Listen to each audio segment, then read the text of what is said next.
this region that we are in, South Asia, is probably more climatically defined than any other part of the world.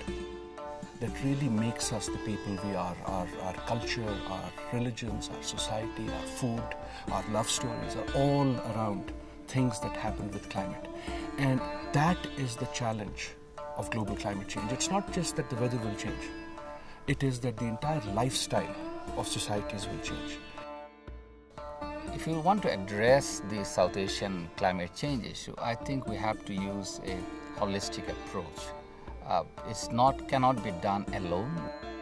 I'm the director of the South Asian Network for Development and Environmental Economics, also known as SANDEE.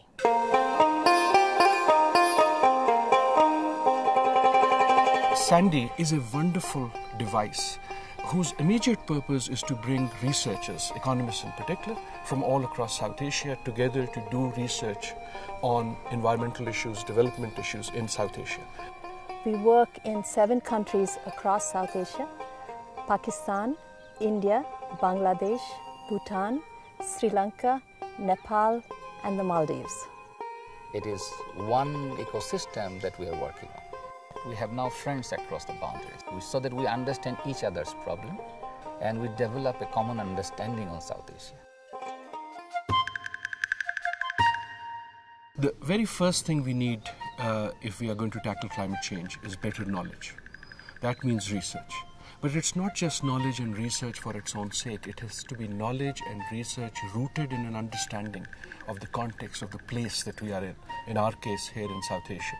The countries in our region are galloping along in a rapid clip.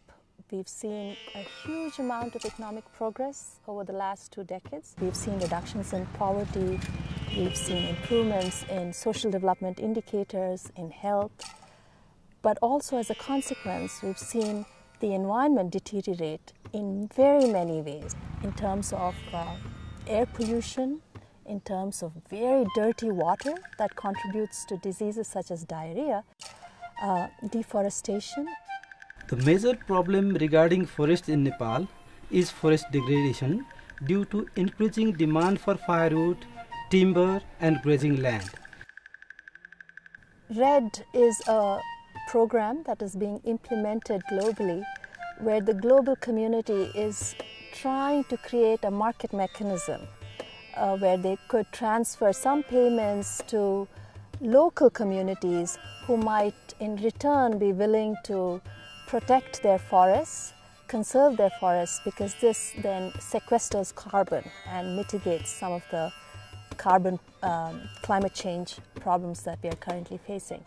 Communities are responding very well to this research. People are learning better forest management practices. People are excited to know that they are contributing to global welfare. I think when you look at climate change issues, this is an issue of livelihood of millions of people.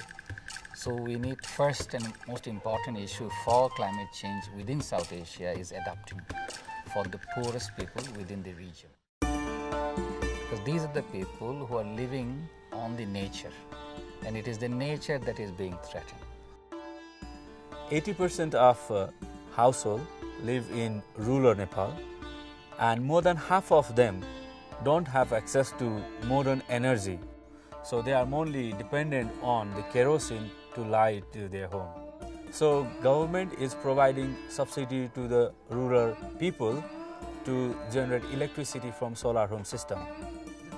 My research will help the government to revise the subsidy policy because it gives the clear portrait of the distribution of subsidy policy of solar home system in rural Nepal.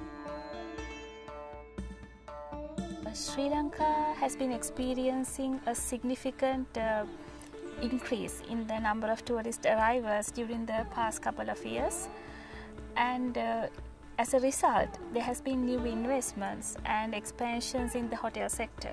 So my research involves assessing the environmental management practices in the hotel sector. The immediate impact of an initiative like SANDEE is that research gets done, papers get written, papers get published, knowledge gets created. Now that itself is a big thing. But I think there's a larger role. what you're doing is you're taking these young people, now beginning their careers, and you are molding that career towards an understanding of the region as a region, towards an understanding of environment and development and the connections. That, I think, is what's most beautiful about investing in young researchers today, because they're the ones who are going to be solving problems 10, 20, 30, 50 years from today.